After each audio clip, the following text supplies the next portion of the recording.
I finally sat behind the wheel of the Rivian R2, and honestly, nothing about that morning felt ordinary anymore. Before I even touched the steering wheel, I had already collected the biggest questions people kept asking me constantly. Does it feel cheap? Is it actually big enough for a real family? Could it genuinely replace a Tesla in someone's daily life? And maybe the biggest question of all, does it still feel like a real Rivian underneath everything? If you don't already know my background, my last three vehicles tell a pretty clear story. I owned a Tesla Model 3, then a Rivian R1T, and eventually a Rivian R1S as well. So when I climbed into this R2, I wasn't approaching it like some outsider reading a spec sheet for the first time. I was approaching it like someone who already knows exactly what Rivian tends to get right. I also know painfully well where Rivian still has real work left to do. That context matters, because expectations shape everything about how a vehicle actually feels. Let's start with the obvious question everyone wants answered first, before anything else. Does the R2 feel cheap compared to the R1 or a typical Tesla? Honestly, this is kind of a loaded question with a layered answer. The short version is yes and no, depending on exactly where you're sitting. But remember, this particular unit was the performance model, not the base trim. When you're sitting in either the driver's seat or the passenger seat, something becomes obvious immediately. The R2 still feels remarkably close to an R1 in overall quality and presence. Sure, the screens are slightly smaller, but that barely registers once you're settled in. You still get that same premium dashboard feeling that Rivian has become genuinely known for. The textures are different from the R1. Sure, but they don't feel like a downgrade. There's very little cheap plastic anywhere near the areas your hands actually touch. I also think the redesigned steering wheel plays a much bigger role than people expect. The halo wheel design genuinely makes the entire interior feel more expensive than it probably is. It adds a level of specialness that a lot of competitors in this price range simply don't offer. But here's where the story starts to shift a little bit. Once you start looking toward the back seats and cargo area, things change. That's exactly where you start noticing more obvious cost-cutting decisions being made. There are noticeably more hard plastics used throughout that entire rear section of the cabin. And unfortunately, those plastics do feel cheaper than everything up front. They simply don't carry that same premium sensation you get near the dashboard. If I'm being fair and comparing this directly to a current Model 3 or Model Y, something becomes clear.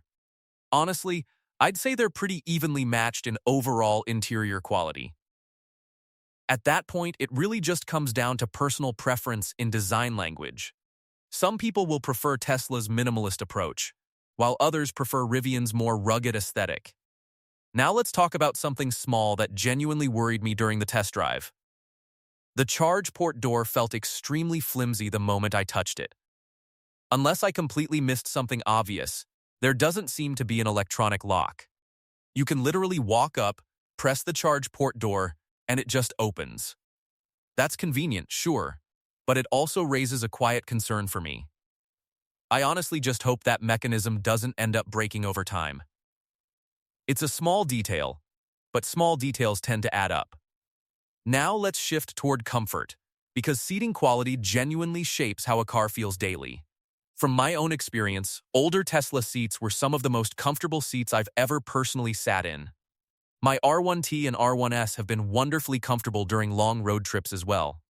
But if I'm being completely honest, they're noticeably firmer than my old Tesla seats. The R2's seats actually felt like they landed somewhere right in between those two extremes. They're a little bit softer than what you'll find in the R1, but they're still not quite as couch-like as those older Tesla seats were. I also have to mention that the ventilated seats genuinely impressed me during this drive. They were definitely a bit louder than the R1's ventilated seats on high, but on a hot day, they did an excellent job of keeping me cool. My only real complaint is that the weather wasn't cold enough to test something else. I would have loved the chance to test how strong the seat warmers actually are. Now let's talk about interior space, because this is where things get genuinely impressive. Honestly, this might be the single thing that wowed me the most overall. The cabin feels absolutely massive for a vehicle of this particular size class. The amount of legroom in both the front and back rows feels almost unreal. It genuinely seems impossible for a vehicle this size to offer this much room. You could comfortably fit an entire family where everyone averages around 6'4". That statistic alone still feels a little bit wild to actually process. And from everything I've seen so far, there's more good news here. It looks like families will be able to fit 3 car seats across the back row. That works whether you need forward-facing seats or rear-facing seats for younger children. So overall, this should make an incredibly strong option for growing families. On top of all that interior room, the cargo space also impressed me. It feels appropriately sized for a vehicle competing in this particular class. There's more than enough room for luggage, strollers, gear, and everyday family essentials. I do wish the frunk itself were just a little bit larger though. But that's probably me being a bit spoiled by the R1's frunk space. Now let's get into how this thing actually feels behind the wheel. I drove the R2 across winding back roads and through busy city streets. The biggest thing I immediately noticed was how much more agile it felt. Compared to my own R1, the difference in agility was honestly quite noticeable. It did a genuinely impressive job hugging curves and tight corners confidently. Seriously, it felt remarkably solid and planted while carving through tighter corner sections. The rear-wheel bias gives this vehicle a genuinely fun and playful driving character. If you give it a quick, sharp kick of throttle, something happens instantly. It still throws you back into your seat in a satisfying way. That sensation reminds you this is still very much a real Rivian. We're talking about a vehicle producing well over 500 horsepower here. With that said, if you're coming straight from a Tesla, here's something important. It probably won't feel quite as razor-sharp, and there's a simple reason why. The R2 simply sits a little bit higher off the ground than most Teslas. But compared directly to the R1, it feels significantly easier to toss around confidently. The semi-adaptive suspension system also felt genuinely well-tuned throughout this entire drive experience. It had more than enough travel to stay smooth over rough, bumpy roads. Honestly, it felt noticeably better than the older Tesla I used to personally own. I'd say it's probably about on par with Tesla's newer suspension setups today. And once you get into city driving conditions, the R2 becomes noticeably easier overall. For anyone living primarily in a city environment, this feels like the clearly better choice. It's genuinely a much easier vehicle to live with compared to a full-size R1. Now let's talk briefly about cabin noise, because this surprised me more than expected. The cabin itself was noticeably quieter than what I originally anticipated going into this. Without running any objective decibel testing, I'd place it somewhere specific between two vehicles. It felt like it landed somewhere between a newer Tesla and the current R1 lineup. That's a genuinely impressive achievement for a vehicle at this particular price point. Now, let's move into a topic that always sparks strong, divided opinions online. I already know people are going to have wildly different takes on this. My honest take is fairly simple, so let me just lay it out clearly. The R2's audio system should be good enough for roughly 99% of people. That's true whether they're coming from another mainstream automotive brand or a luxury brand. The one real exception here might specifically be long-time, loyal Tesla owners switching over. Tesla has genuinely spoiled its owners with one of the best audio systems available anywhere. If you're coming directly from a Tesla, you might notice a slight audio downgrade. But I've also heard that Rivian already pushed a helpful audio software update recently. That update reportedly improved overall sound quality across the entire R2 lineup significantly. So realistically, it's probably sounding even better now than it did during my test drive. Where I personally felt the system struggled most was at very high volumes. Once you really crank the volume up, some clarity issues start becoming noticeable pretty quickly. At normal, everyday listening levels, though, it honestly sounds pretty solid and enjoyable. Now let's tackle the classic comparison question that everyone eventually asks about eventually. Rivian R2 or Tesla? Which one should someone actually choose for themselves? Honestly, this really depends entirely on what matters most to you personally. I think it genuinely comes down to a case-by-case type of decision. But here's my simplified version to help make that decision a little easier. If autonomous driving technology matters most to you, you'll probably want to keep your Tesla. If off-roading capability is something you genuinely care about, the R2 makes more sense. If camping trips or adventure-focused travel matter to you, the R2 fits that lifestyle better. If you want that sharper, sportier driving feel, sticking with a Tesla makes sense. And if you simply want something that doesn't resemble an egg shape, choose the R2. Now let's talk about a feature that genuinely surprised me during this entire test drive. The drop-down rear glass might honestly be one of Rivian's best design additions yet. Driving with all the windows down and that rear glass fully open felt incredible. It created this strange, freeing sensation that's genuinely difficult to fully put into words. It completely transforms the overall feeling and atmosphere inside the entire cabin space itself. It's one of those features that sounds interesting on paper but hits differently. You truly don't understand its full impact until you experience it firsthand yourself. Now, let's talk honestly about something that left me feeling a bit frustrated. I went into this demo drive genuinely excited to try the new steering wheel. Specifically, I wanted to test out the new Halo dial control system firsthand. But I came away from that experience feeling somewhat frustrated with how it performed. The first real issue I noticed was a noticeable input lag problem.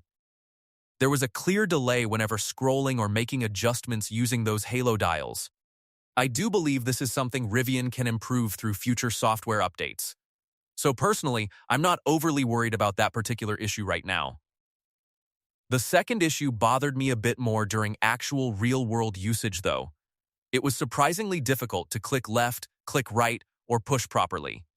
Doing any of those actions without accidentally scrolling the wheel proved genuinely tricky. That might improve naturally with more time and hands-on familiarity over time. But during this particular demo drive, that issue definitely stood out to me. I still believe the Halo dials represent a great addition to Rivian's broader ecosystem. I genuinely like the direction Rivian is heading with this new interior control system. That said, I wouldn't be surprised to see a refined second-generation version eventually. Now, let's address something personal that people have been directly asking me about. Yes, obviously I want an R2 for myself, and here's exactly why. It gives me significantly more content opportunities to create around for this channel. If I claimed that wasn't part of my decision-making process, I'd be lying. But there's also a more practical reason driving this particular decision for me. It's genuinely time for me to trade in my current R1T truck. I absolutely love that truck, and it remains one of my favorite vehicles ever. It's honestly one of the best vehicles I've personally owned throughout my life. But navigating city streets with something smaller would make my daily life easier. The longer I've lived with my R1T, the more I've realized something important. I actually use the interior cabin space far more than the actual truck bed. So for this particular chapter of my life, the R2 simply makes more sense. Maybe someday another R1T will find its way back into my garage eventually. But right now, this transition genuinely feels like the right move for me personally. So, after working through all of these individual questions, here's exactly where I land. The R2 isn't a flawless vehicle, although honestly, it comes surprisingly close overall. The charge port door felt cheap and somewhat concerning during my hands-on testing experience. The rear cargo area plastics clearly reflect more cost-conscious manufacturing decisions being made. The audio system probably won't completely blow away long time. Loyal Tesla owners switching brands. And the Halo dials still need meaningful refinement before they feel fully polished eventually. But the bigger question I walked in with was surprisingly straightforward to answer. Did Rivian make the R2 feel too cheap compared to its more expensive siblings? And honestly, my answer to that specific question is a confident no. With one important caveat worth mentioning clearly before wrapping this up completely. I've only personally experienced the performance model, not the standard base trim yet. What I can confidently say is that Rivian made these vehicles feel more accessible overall. The R2 still feels distinctly like a genuine Rivian through and through. It still carries that same recognizable personality that longtime fans have come to expect. It still feels premium to the touch in nearly every meaningful area. It drives exceptionally well across a wide variety of different road conditions tested. It feels significantly larger inside than its exterior dimensions would initially suggest to anyone. I genuinely believe it'll be easier to live with daily compared to an R1. And it includes enough clever, special touches, like that impressive rear glass, to stand out. Those touches make it feel more interesting than your average electric crossover or SUV. For anyone currently considering a purchase, here's my honest, straightforward recommendation for you. I think the R2 represents the Rivian model worth genuinely watching closely right now. That's especially true if you've always liked the brand but couldn't justify the price, or if the sheer size of an R1S always felt excessive for you. For current Tesla owners specifically, I think this represents something genuinely significant. This might be the first Rivian that actually makes you pause meaningfully. You might genuinely reconsider before automatically looking at another Model Y purchase instead. And from Rivian's perspective as an entire company, this vehicle carries enormous weight. This is the vehicle that genuinely has to succeed for Rivian's long-term future. The R1T and R1S already proved that Rivian could build something special. They proved Rivian could create something genuinely desirable within a competitive automotive market. But now the R2 has to prove something entirely different and arguably more important. It has to prove Rivian can build something truly scalable for mainstream success. It needs to prove Rivian can build something normal, everyday people can actually afford. This vehicle needs to take Rivian from a niche adventure brand forward. It needs to transform Rivian into a serious, credible, mainstream automaker moving forward confidently. So no, I honestly don't think the real question is whether people want it. After spending real time driving it, I already know people genuinely want this vehicle. The real, more complicated question is whether Rivian can actually build enough units. Can they price it appropriately, maintain strong quality control, and deliver a smooth ownership experience? Because if Rivian manages to successfully pull all of that off together, something remarkable happens. The R2 might not simply end up being a smaller, cheaper Rivian model. It might genuinely become the vehicle that finally changes absolutely everything for this company. It could be the turning point that pushes Rivian into true mainstream relevance. Only time, production numbers, and real-world ownership experiences will ultimately reveal the full answer. For now, my overall impression remains genuinely positive, with a few honest reservations noted clearly. This is a vehicle that manages to feel both familiar and refreshingly new simultaneously. It respects everything that made Rivian special, while addressing real, practical, everyday concerns thoughtfully. Whether that balance proves successful at true scale remains the biggest open question. But based on everything I experienced firsthand, I remain genuinely optimistic about where this leads. The R2 feels like a genuine turning point. Not just another incremental product update,